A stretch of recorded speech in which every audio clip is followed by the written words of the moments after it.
and frankly, as I like to put it, to be the bull in the china shop, to bring change to the status quo. So when the current NSD team came together about 16 months ago, our division was on the list of federal entities that was supposed to be dissolved. Because the idea was that it wasn't generating any valuable input.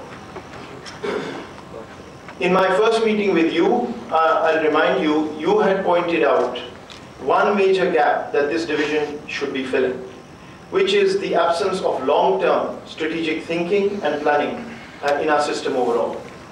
And I'm happy to report to you that in the last year and a half, we've not only become a vibrant institution, but have contributed over 120 policy notes, and about 38 initiatives of those in terms of policy recommendations have been adopted under your guidance.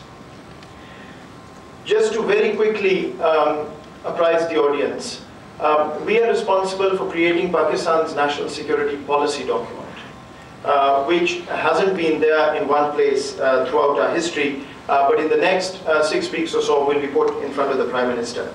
We've also developed the economic diplomacy strategy under this comprehensive security framework, through which came about the economic outreach initiative that the Prime Minister launched about a month or two ago.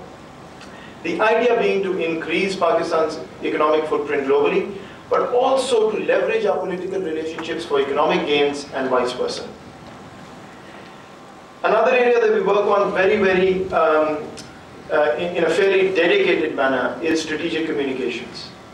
In the comprehensive security space, we've been attuned to doing public relations, but not as much strategic communications in a world where information revolution has changed the whole idea of how you operate and generate narratives. I'm also happy to report that we now have a culture shift, I would say, where a whole of government approach is applied to virtually all conversations we have with the outside world, including a coherent externally facing narrative to promote Pakistan's reality to the world. I wouldn't hide that we've been treated very unfairly over the years, especially by the media outside, painting Pakistan in a negative light. And that's an area that is our responsibility to address. But perhaps the most important thing for today, and the most relevant for today's occasion, is this idea of the culture of more inclusive policy making. I'm a strong believer, I know the Prime Minister has instructed me and others, we have immense talent in our university faculty, the youth, the think tanks. A lot of money is spent, a lot of good ideas are generated. Unfortunately, the public sector was not geared to take these up and use them optimally in the past.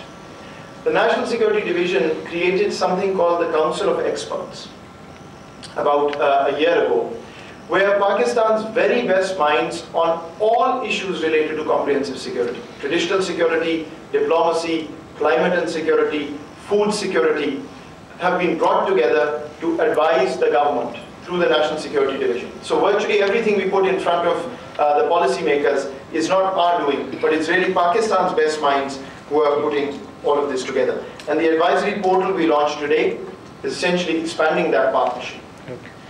Finally, let me just say one line about this Islamabad security dialogue. Okay. The genesis of this idea, after having thought through this and talking to a number of cabinet colleagues, is that there are a handful of security dialogues in the world recognized as the best in the business. And Pakistani speakers go there to find space on a panel to present our view and the view of our country. Why don't we have our version of that dialogue?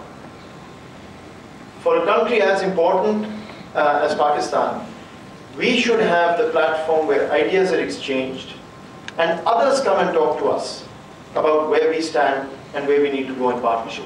So our goal is that over the years, this becomes an annual event paralleling the world's best security dialogues, where the world actually looks to come and talk to us on our soil, on our terms. Once again, I'm very grateful to the National Security Division's team, to our think tanks who hosted this, to the sponsors, and to the Prime Minister again for gracing this occasion. Thank you very much.